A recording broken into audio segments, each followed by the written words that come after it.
नमस्कार। एका वृद्ध महिलेने तिची आयुष्याची सर्व संपत्ती म्हणजे रुपये 6 लाख बँकेमध्ये फिक्स डिपॉझिट केले होते। तिला 3 तरुण मुलं होती। 2 नंबरचा मुलगा जो होता त्या 2 नंबरच्या मुलानं आपल्या वृद्ध आईचा अखेरपर्यंत सांभाळ केला होता। वृद्ध महिलेने जेव्हा बँकेमध्ये 6 लाख रुपये फिक्स ठेवले त्यावेळी नॉमिनी म्हणून तिचा दुसरा मुलगा जो आहे जो त्याचा सांभाळ करते त्याचं नाव लावलेलं होतं।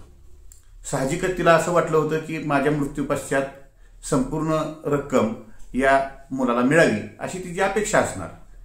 दुर्दैवाने कॅन्सरचं ऑपरेशन होऊन तिचा मृत्यू झाला।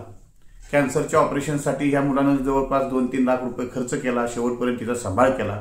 पण तिच्या मृत्यूनंतर जेव्हा ती रक्कम फिक्स डिपॉझिटची तो काढायला बँकेमध्ये गेला त्यावेळी मोठ्या भावानं बँकेमध्ये अर्ज दिला की यामध्ये माझा हिस्सा आहे।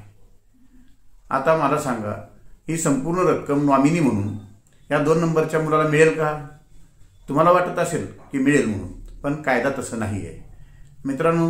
हे मॅटर जेव्हा कोर्टासमोर गेलं तेव्हा माननीय सुप्रीम कोर्टाच्या निर्णयाप्रमाणे नॉमिनीला रक्कम एकट्याने उचलण्याचा कुठलाही अधिकार नाही, त्याचं काम फक्त पोस्टमन सारखं आहे असा निकाल आहे। तर मृत्यूपत्र असेल तरच संपूर्ण रक्कम एकाला मिळू शकते, अन्यथा जेवढे कायदेशीर वारस आहेत त्या सर्वांना समप्रमाणात रक्कम द्यावी लागते असा कायदा आहे। मग सक्सेशन सर्टिफिकेट मिळताना त्या 3 मुलांना समान रक्कम मिळावी अशा प्रकारचा दाखला देण्यात आला आणि ज्या मुलानं आयुष्यभर आपल्या आईला सांभाळलं त्या आईच्या मृत्यूपश्चात सुद्धा त्या आईला तिच्या मनाप्रमाणे रक्कम ज्या मुलाला द्यावी वाटते तिला मिळाली नाही आणि सर्व रकमेवर सर्वांचा समान हक्क झाला। यातून संदेश एक द्यायचा मित्रांनो की नॉमिनेशन करून केवळ थांबू नका, तर आपण रजिस्टर मृत्यूपत्रच केलं पाहिजे, तरच तुमची इच्छाप्रमाणे तुमची रक्कम तुमच्या इस्टेटीची विल्हेवाट लागेल। म्हणून सर्वसामान्य माणसाला समजावं की केवळ नॉमिनेशन केलंय म्हणून निर्धास्त राहावं, असं तुम्ही निर्धास्त राहू नका। हा संदेश देण्याकरता हा व्हिडिओ आहे। धन्यवाद।